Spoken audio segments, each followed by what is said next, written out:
Come on, y'all, say it with me. Wake up and win, wake up and win, wake up and win. Good morning. Good morning. Oh, look at us. What are these locks doing? Okay, good morning, y'all. Wait a minute. Something's off. There we go. There we go. Okay. I didn't like how I was looking a second ago. Good morning. Hey, y'all. Good morning. This is your girl, Dr. Najuma, and thank you for joining us on Wake Up and Win Live. So glad to have you joining us this morning for today's win word. I am Dr. Najuma, and I come on this platform every day to offer a win word, a word that'll help you get up and get out there and go win. I am coming through my own journey of life, loss, challenge, struggle. And what I have learned is that you can go through a major loss, recover, and still win. You can go through a major loss, recover, and still win. 2018, I lost my son, and I've been on this journey. And one of the things that I've learned in this journey of getting back out there and winning is that, life doesn't stop where the tragedy happens. Life does not have to stop where the tragedy happens.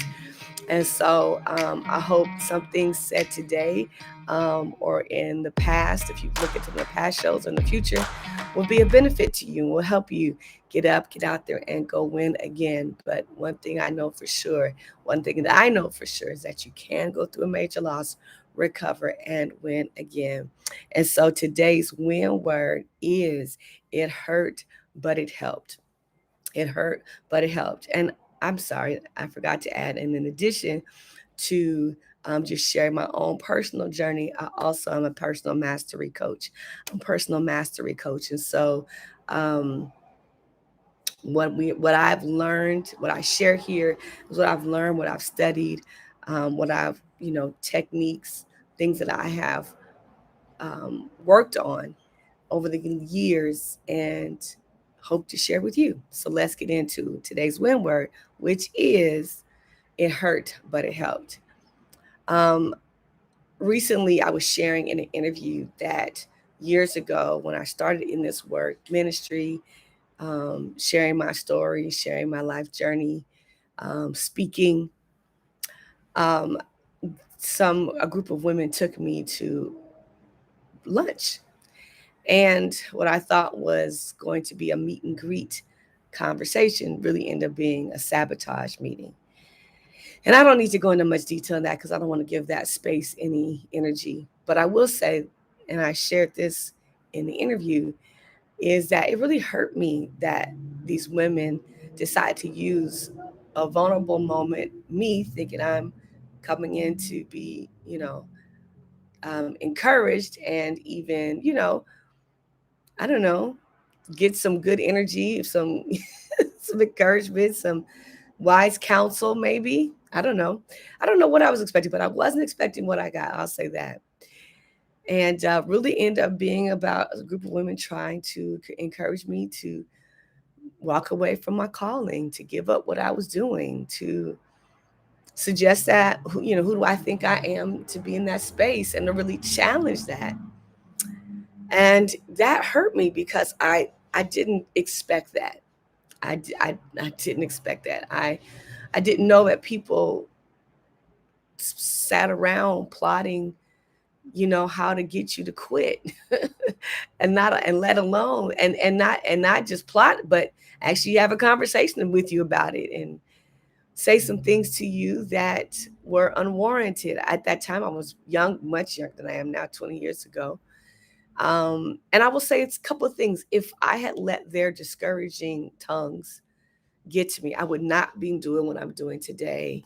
And you may just see me on this platform, but I'm a full-time pastor. I have a wonderful position working with community engagement, faith leaders, and community engagement at the University of Southern California. I do amazing work in and around LA, and I can say amazing work because I do. It's not something I'm making up. Um, I'm really active in my community. Have been able to be part of a lot of civic engagement work in and around my city and even abroad a little bit. And so, if I had allowed those women to discourage me and to really have me second guess my call, I wouldn't be here today, right? And be very clear, I'm on this platform and you might be thinking, who does she think she is? But I guarantee you, this is all going someplace. I've never seen putting time in on an effort and it not somehow develop something and it goes someplace. So anyway, I don't want to get off track. But so that hurt me. But I will say, in that same moment of time where these women had me at this what I call sabotage lunch, um, it also created in me a conviction, like a conviction, kind of rose up in me where I was like, listen, this is who God called me to be. This is what God's called me to do. And I'm not going to explain that to anyone. I'm not going to try to defend, justify or defend that to anyone. This is the calling on my life. And when I left that lunch, I had just resolved that that was going to be my answer. If you don't like what God's doing in my life, take it up with God. That was my stance at that lunch table. Like, listen, you got to take it up with God. And really, when I said that, the women didn't have much to argue. It was like, if you got a problem with anything I'm doing, you got to take it up with God. And so even though that lunch hurt me, it helped me because when I left there, I had my answer. I had my answer. And I believe it was the Holy Spirit gave me the answer, but I had my answer for anybody else that would question anything else in my life. And that is, if you don't like what God's doing in my life, take it up with God. And yeah, so I can tell you, like, if it's a problem, go see the man about it. Don't see me. I'm just doing his will. I'm just doing what I'm called to do. Same thing here, right? The point being is that situation hurt me, but it helped me. And what I want to offer to you today, as we're talking about recovering from a major loss or challenge, recovering from that and winning again, is to see the big picture. To see the big picture. If I only focus on the sabotage lunch, if I only focus on what they said, if I only focus on these women and how they made me feel in that moment, I might miss the larger picture, which is in that moment, I also got clarity on my response and my stance for anytime anybody had anything crazy to say to me about what God was doing in my life. And I want to offer to you, and I've learned to put that into practice in other areas. Like, what's the bigger picture? What's the bigger picture? Because there's always a bigger picture. And listen, I'm not suggesting that you should not hone in on what hurt, what went wrong, what challenged you. And I want to encourage you that part of that, in addition to honing into what went wrong, what hurt, what challenged you, what bothered you, what was the issue. Also in that process, at some point we have to zoom out. You zoom out with the lens and see that there is a bigger picture at play. Even with my own personal journey with losing my son. And yes, that hurt. And it still hurts. I still am grieving through that. I'm still going through that. And God has given me the grace every now and then to pull back and see a big picture. See the bigger picture that this is an issue of mothers losing sons to violence is an issue citywide, countywide, and that there's opportunity for me to be a part of the healing work. The bigger picture is that we don't just have an individual Najuma problem. We have a community issue, community problem. So we got to solve that in the community. We have a national problem, the big picture, right? And so being part of the work to solve what hit me personally, but the bigger picture is that this is a national crisis, not just a Najuma problem. And so part of my healing, part of my journey my expanded perspective is to be a part of the bigger mission of solving a bigger challenge or issue that also hit me very personal and very right up in here.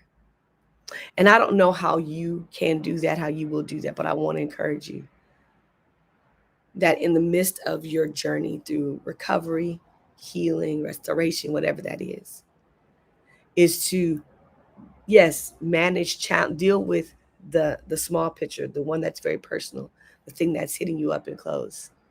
And as you go through the process, allow yourself to pan out and see the bigger picture. See where there's opportunity. See where there's potential. See where there's others. Mm. See where you can help. See where you can be engaged to bring even healing to other people, to the situ a bigger challenge, a big issue. I don't know what the answer is for you, and I'm not going to try to prescribe that. But I do want to just offer to you that even if something can hurt you, very personal, it can also, the bigger picture, it might also help you. And so the bigger picture for me was that that lunch hurt me, but the bigger picture is that it helped me because it helped me to establish my stance as a minister, as a speaker, as a woman with a called with anointing. If you don't like what God's doing in my life, take it up with him. That's the big picture. God's doing something in my life. It wasn't just about what they did, had a problem with up in here personal. And if I only got stuck on what they said to me, I would miss the bigger picture that God's doing something greater in my life. And if you don't like it, take it up with him. So yes, you and I have to handle the small picture, the little YouTube, the little space that is personal for us. But then I want to encourage you as you go through your journey, pan out, see the bigger picture. See what's available to you. See where the help is. See where the hope is. See where the opportunity is. See where the potential is. Because yeah, it probably is hurting you. And it probably did hurt you. And is there opportunity? Is there space where it also could help you? Could be of benefit to you. And not what happened, but the bigger picture. Maybe there's space where you can get help, where you can be of help, or where that can help you, that can grow you, that can stretch you, that can help you become even more solid in who you are and what you plan on doing. Sometimes hurt and pain solidify some things in us. And we don't like how we get there, but sometimes we can, it hurt, pain can help us get there. Sometimes pain is a real eye opener, an awakening, a moment of clarity. Often comes out of great pain and challenge, struggle. And being able to see that and recognize that, that's that big picture. Being able to walk away from something and say, you know what, that hurt, but it also helped. So I want to challenge you today. Look at what you're going through. Look at what you've been through. Look at where you are and say, this may have hurt me, but how may also be helping me. I'm your girl, Dr. Najuma. Thank you for joining us on Wake Up and Win Live. I hope this helps some way, somehow. Hope you're able to take something from it. Even if you can't take all of it, take what you can, take what you need, and leave the rest behind. And join us tomorrow morning for another Wake Up and Win Live. I appreciate you. Please like, please share, please subscribe. Like, share, and subscribe. And have an amazing, amazing day. We out, y'all. Peace.